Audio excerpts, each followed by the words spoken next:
कई बार हारा हुआ खेल हमको जिताए। और स्वयं हारने के बाद गुरुदेव पूरी अयोध्या में दौड़ दौड़ कर कहते थे कि मेरा भरत मेरे से भी अच्छा खेलने लगा, आज मेरे भरत ने मुझे खेल में परास्त कर दिया।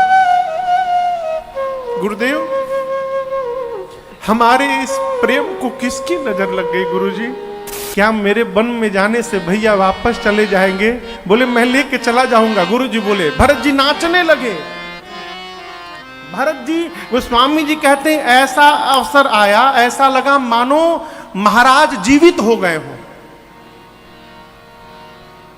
जैसे कोई मृतक व्यक्ति जीवित हो जाए, उस समय जो आनंद उठेगा।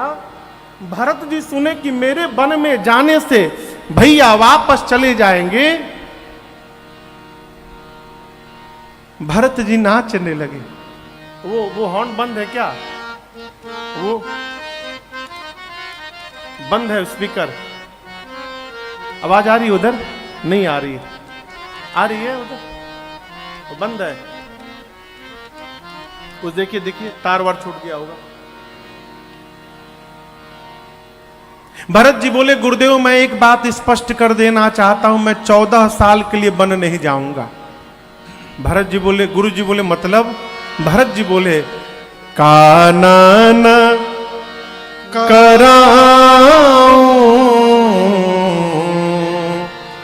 जन्म भरि बासु। भरत जी बोले, गुरुदेव 14 वर्ष बाद अयोध्या जाऊं और कहीं कैकई फिर से मुझे राजा बनाने का सपना देख लेगी तो मैं ये समस्या ही समाप्त कर देना चाहता हूं गुरुजी। मैं जीवन भर वन में रहने को तैयार हूं, मैं अयोध्या लौट कर नहीं आऊंगा। जब तक आखिरी सांस है मैं वन में बिता लूंगा। प्रभु आप मेरे भैया को लेकर वापस जाइए। ए भरत जी की वाक्य गुरुदेव के मति को हिला के रख दी। तीसरी बैठकी गुरु जी सबको लेकर राम जी के पास गए। कहे राम निर्णय लो। राम जी बोले आप निर्णय लीजिए। गुरु जी ने कहा भरत के प्रेम ने विचार करने की शक्ति समाप्त कर दी है। हम तो कहते हैं राम जो भरत कह रहे हैं वो निर्णय ले लिया जाए। राम जी बोले स्वीकार है मुझे भी। अब दर्शन करिए, जैसे राम जी बोले कि मैं भी वही करूंगा जो भरत जी कहेंगे, गुरु जी ने भरत जी से कहा भरत बेटा जो जो कहना है आज कह दो। ऐसा अवसर दोबारा जीवन में प्राप्त नहीं होगा। भैया कह दिए हैं जो आप कहेंगे वो राम जी करेंगे, जो कहना है आज कह दो। भरत जी खड़े भय हाथ जोड़कर राम जी के सामने बोले भैया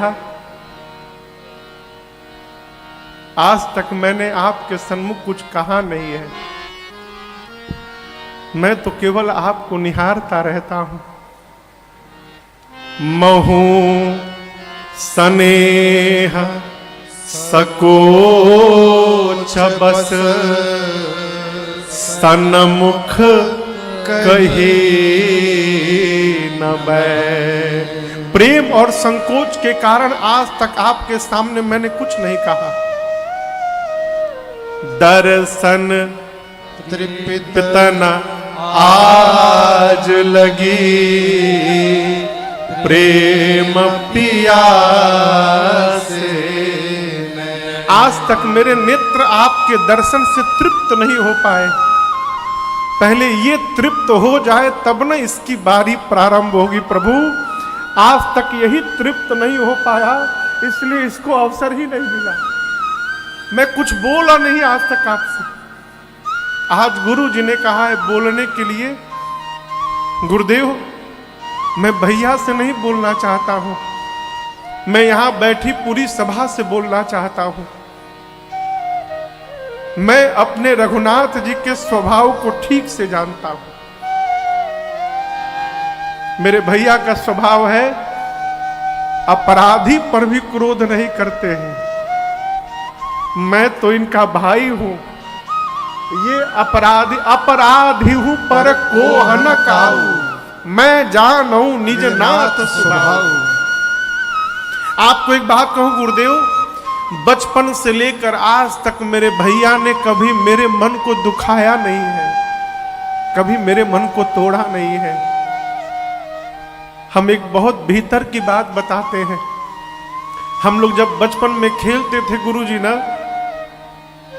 तो हमेशा खेल के समय लक्ष्मण को भैया अपने साथ रखते थे और हमसे कहते थे भरत तुम विरोधी दल में जाकर खड़े हो जाओ। मैं हाथ जोड़कर कहता था प्रभु मैं सपने में भी आपके विरोध में नहीं खड़ा हो सकता हूं, आप मुझे अपने विरोध में क्यों खड़ा करते हैं? तो कहते थे भरत जब तुम विरोधी दल में खड़े रहोगे ना तो अपने भरत को मैं देखता रहूंगा, अब मेरा भरत अपने राम भैया को देखता रहेगा, हम दोनों आमने सामने रहेंगे तो एक दूसरे को देखते रहेंगे। अब गुरुदेव खेल प्रारंभ होता था, अब मैं तो भैया को देखता ही रह जाता था और मैं हारने लगता था गुरुजी। और जब मैं हारने लगता था ना तो ठीक हारने से पहले ये रघुनाथ जी हारे हूं खेला जीता वही मोह। इस पापी भरत को जिताने के लिए रघुनाथ जी स्वयं हार जाते थे। कई बार हारा हुआ खेल हमको जिताए हैं और स्वयं हारने के बाद गुरुदेव पूरी अयोध्या में दौड़ दौड़ कर कहते थे कि मेरा भरत मेरे से भी अच्छा खेलने लगा, आज मेरे भरत ने मुझे खेल में परास्त कर दिया।